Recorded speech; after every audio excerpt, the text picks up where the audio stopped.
How many times have you tried to change your behavior or to build a new habit only to end up right where you started, and sometimes even worse than before?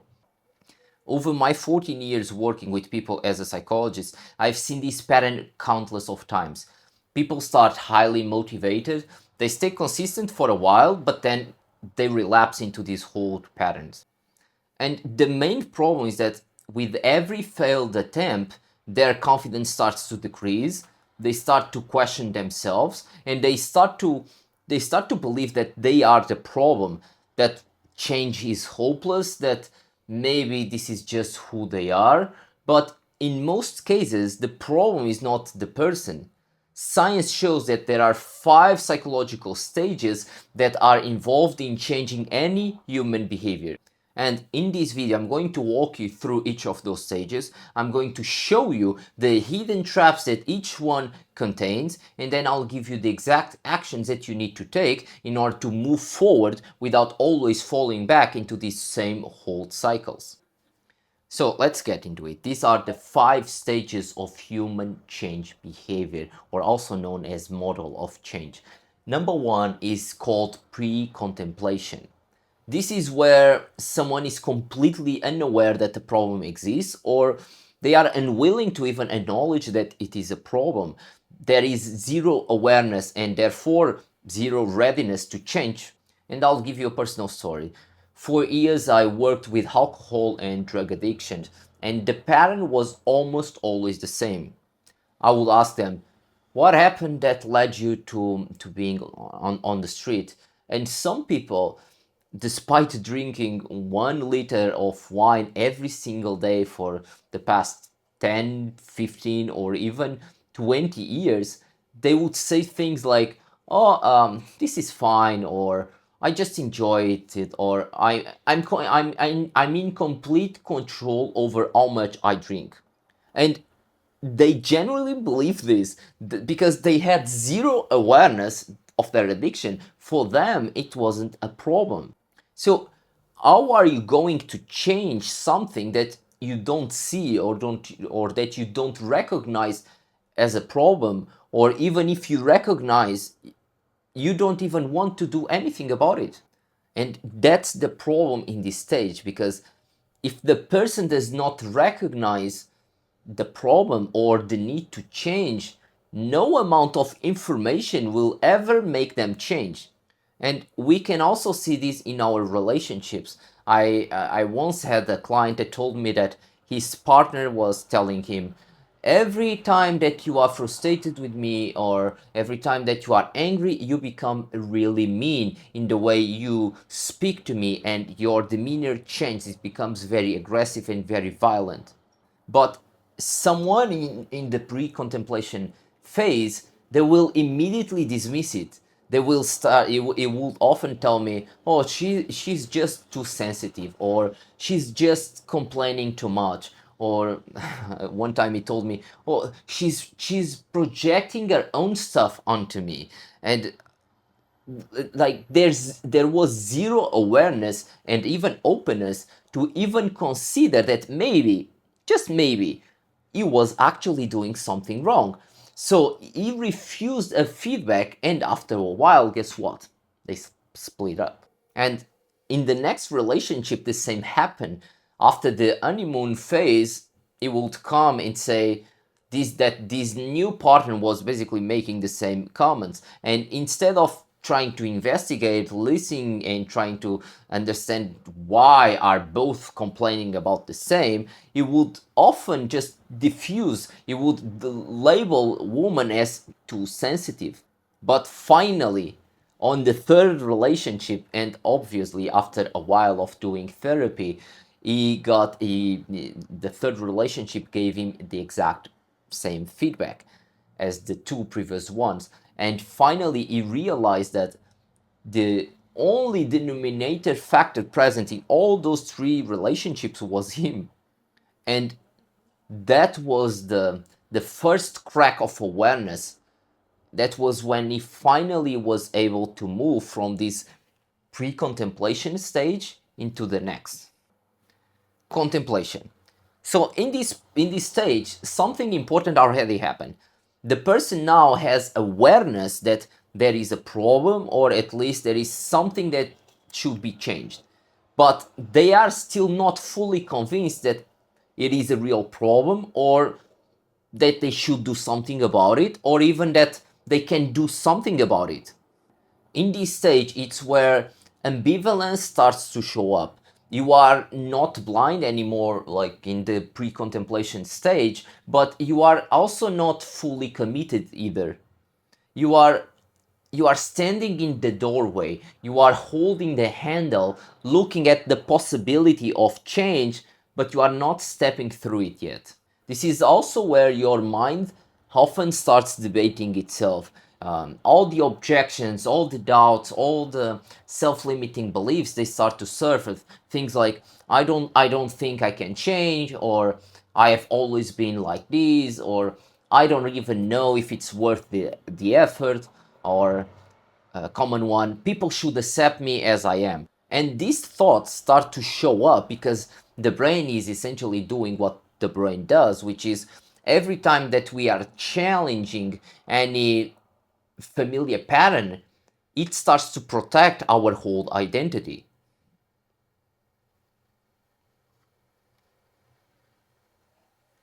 Why? Because familiarity feels safe, and even when even when it's hurting us and limiting us, and limiting and constraining our ability to grow and to even experience better things in our life. So people in this stage will often be like, I don't even know if I should change, or I don't even know if I want to change.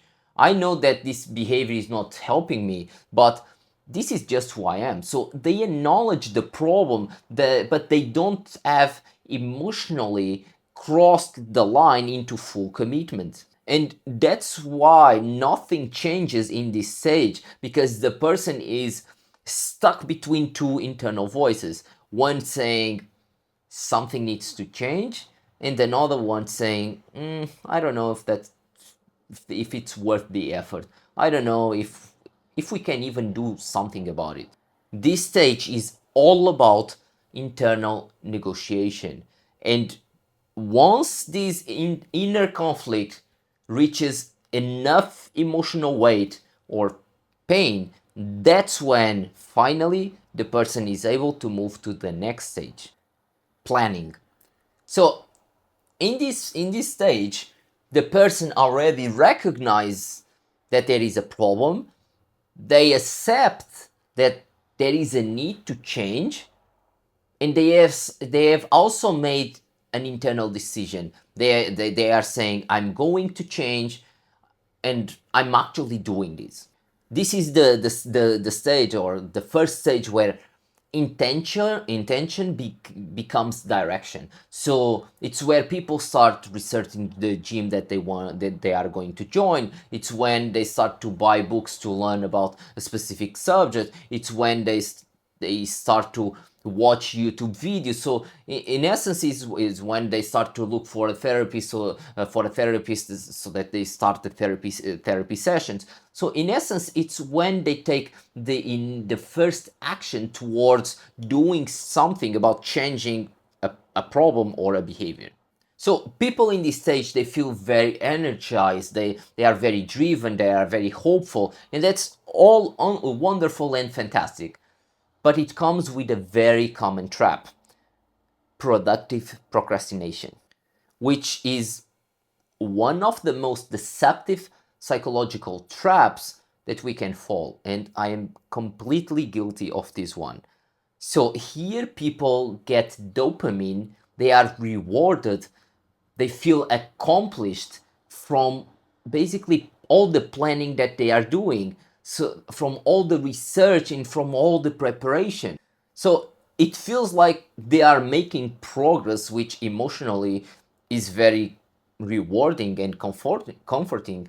But planning is not the same as changing, because to change, an action needs to be taken.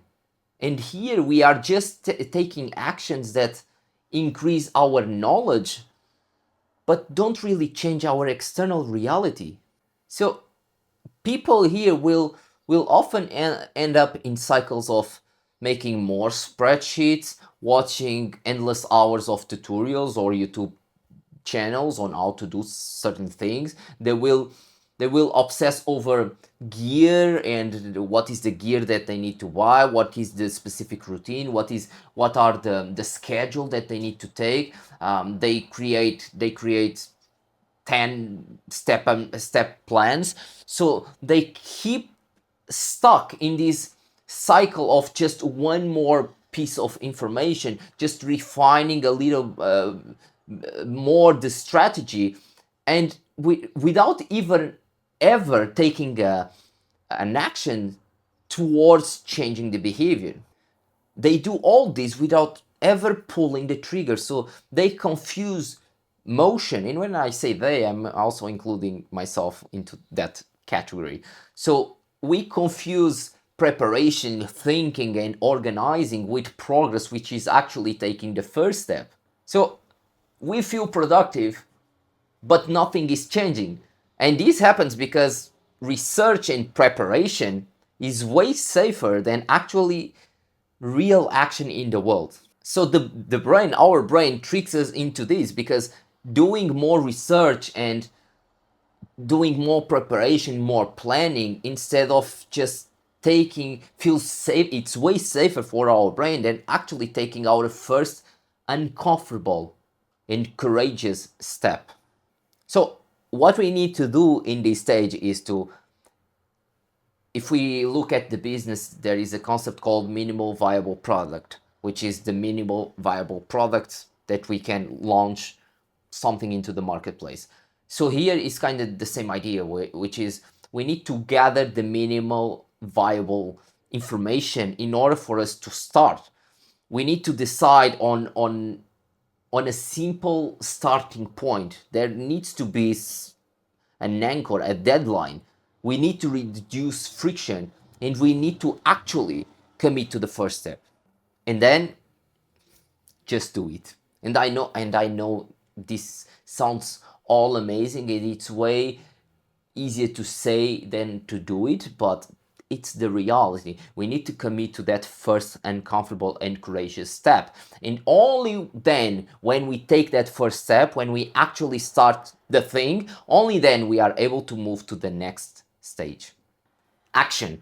So this is where finally we move from all this intention to reality. Now the person has not only decided that they want to change something, but they have actually done something about it. They have taken the first uncomfortable and courageous step. They have started the workout, they have launched their new YouTube channel, they have enrolled into the program, they have gone to the first therapy session. So in this moment, this is the moment where change actually becomes visible. Now, the problem in this stage is overdoing it. People begin highly motivated. Again, we are being rewarded because we are doing something. We are doing the first step, and we begin very energized. We begin full of motivation. We are extremely driven. We feel that everything is possible, and obviously for a while it feels we are making progress, and that's very energizing. So we commit to train every day. I'm going to work out every day of the week, 5 times, 6 times, seven times a week. I'm going to change five habits at once. Not only I'm going to lose weight, I'm going to go to the gym, but I'm also going to launch the business. I'm going to start my YouTube channel, in instead of uploading once every 2 weeks, I'm going to start with 2 videos a week. So we overdo it. But what most people fail to recognize in this stage is that this model is not sustainable, because usually when we are taking this initial step, we are very motivated, but then we are not considering all the other factors when real life kicks in, and also when our motivation decreases. When we are tired from our kids, or when we have barely slept, or when there is when we have to study for an upcoming exam, or at work when there is a more demanding project that we have in our hands. So the intensity that we start becomes impossible to maintain, and without sustainability, without a sustainable structure, we often what happens is we crash into these old patterns. So the goal here in this stage 4 is not to start strong. It's about starting and building a routine that is actually sustainable over the long haul.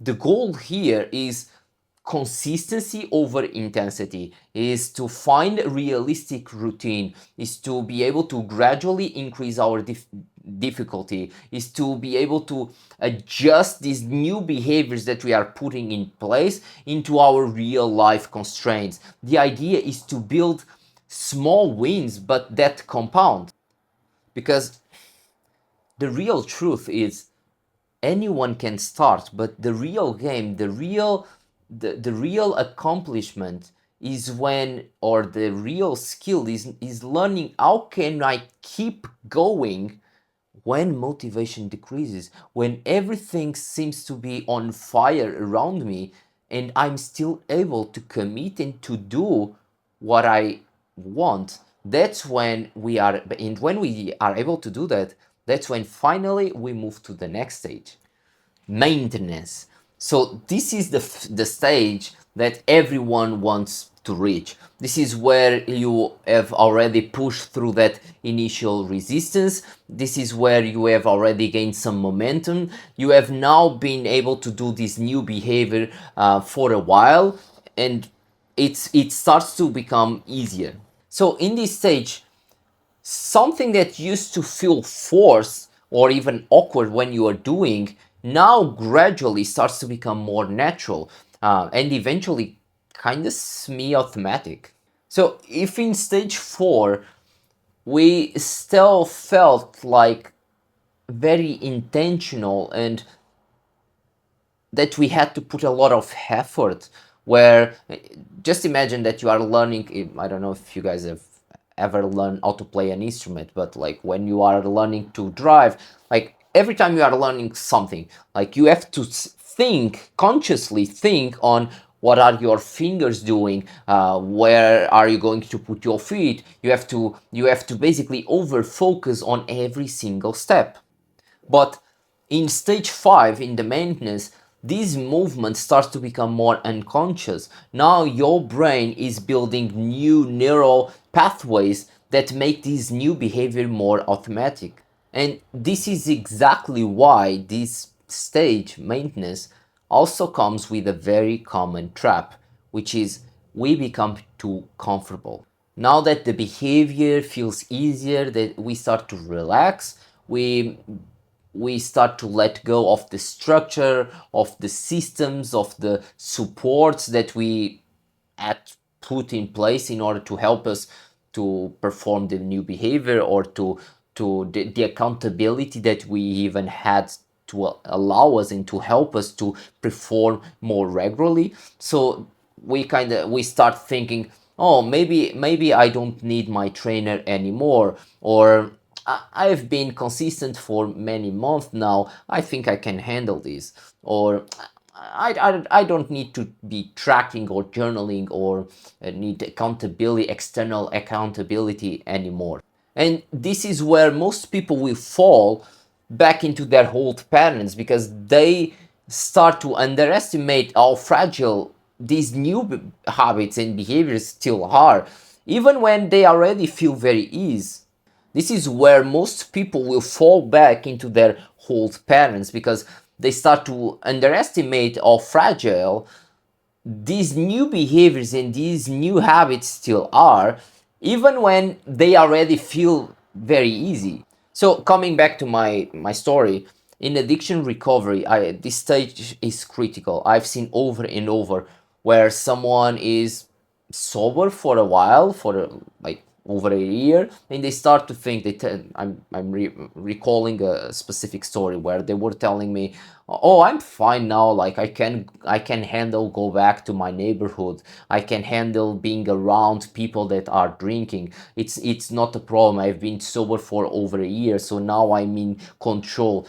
But the problem is that often what they don't realize is that the environment, our environment is always stronger than our individual willpower. So the two biggest mistakes that people make in this stage are, number one, they go back to the same old routines, to the same old places, to the same old environments, and number two, they start to get rid of the systems of the supports of the external accountability that they had, the therapists, the trainer that they had in order to help them change in the first place, just because now feels very easy. So the key takeaway in this stage is that keep your support, keep your systems, keep your therapist, keep your trainer, even when it already feels very comfortable, because in this stage, in the maintenance stage, it's not about doing more, and it's definitely not about only relying on your own willpower. It's about doing what works, it's about doing it more consistently until it becomes part of who you are. This stage doesn't really have a finish line. It gradually transitions from a new behavior into, over time, an identity based behavior. It's where this new habit now begins to start becoming part of how you see yourself. And those are the 5 stages of human behavior change. Remember, to change any behavior, especially in a way that actually lasts, it's never just about knowing what to do. If that was enough, most of us would have no addictions, we will only have healthy habits, but real and sustainable change, it requires 4 things. Number one, we need accountability. We need someone or something that is outside of us that keep us grounded and is honest with us when our motivation decrease. Number two, we need feedback to help us see what we cannot see on our own. Number three, we need an environment. We need an environment that a context that makes the right behavior easier and that makes the wrong behavior harder. And number four, we need structure. We need to set up routines, systems, and we need supports that hold the habit or the new behavior when our motivation and willpower starts to decrease. Because when we don't have these things, which unfortunately is the majority of time, we end up into the next stage, relapse. But when we learn to respect this process, when change stops feeling this constant battle, that's when it starts to become part of who we are.